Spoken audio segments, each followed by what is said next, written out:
Stephen Haskell was born in the year 1833 in Oakham, Massachusetts, and would go on to have a huge impact on the world church.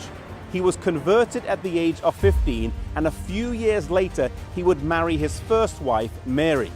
At the age of 19, he heard the message of Jesus' soon return and started to tell everyone about this. One day, while he was talking to a friend, he was encouraged that he should start preaching himself. At the time, he was a professional soap maker, but he started to preach and was known as being able to comprise sound, logical, and powerful sermons.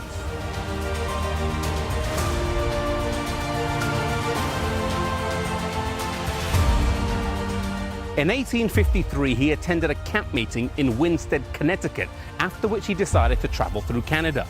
On his way, he stopped in Springfield, Massachusetts, where he met William Saxby, a tinsmith, who introduced him to the Sabbath.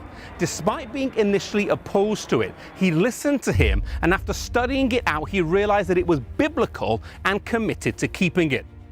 A visit later on with Joseph Bates would further solidify this decision that he had made.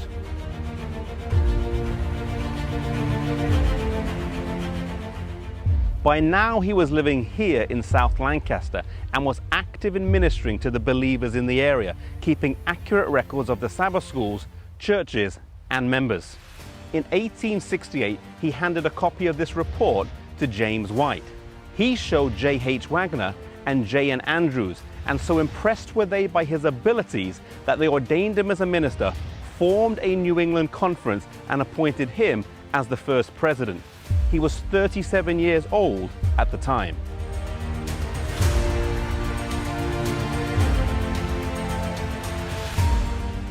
Another initiative that he started during his time here in South Lancaster was the Vigilant Missionary Society. They started by writing letters of encouragement, lending books and papers, and praying for people. Over time, this small society would grow and flourish until it became the ABC, or Adventist Book Center, as we know it today. S.N. Haskell was a decisive and organized leader and served as the president here in New England, whilst also being president in California and president of the main conference for a time as well. While he was president here in New England, he saw the forming of the South Lancaster Academy, which would go on to become the Atlantic Union College. Standing behind me is Founders Hall, built in 1884, the oldest original Adventist school building.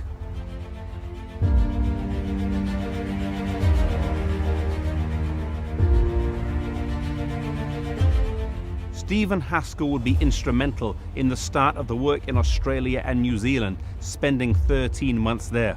Whilst he was away traveling, his wife Mary would stay at home. She was a committed Christian and bore her physical pain with patience. Later on, she and Stephen would move here to California, where she is buried. Writing in Ellen White, Stephen said, "I loved her and she loved me," in capital letters, as if to emphasize the point.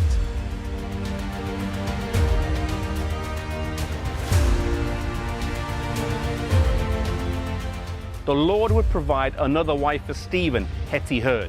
She was a pioneering type of woman whom he had met several times and was an active missionary, having spent time in England, Africa, and California.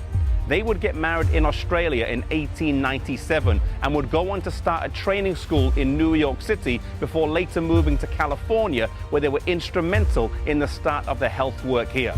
Later on, they would move to Nashville, Tennessee, and it was whilst there that they heard the sad news that Ellen White had passed away.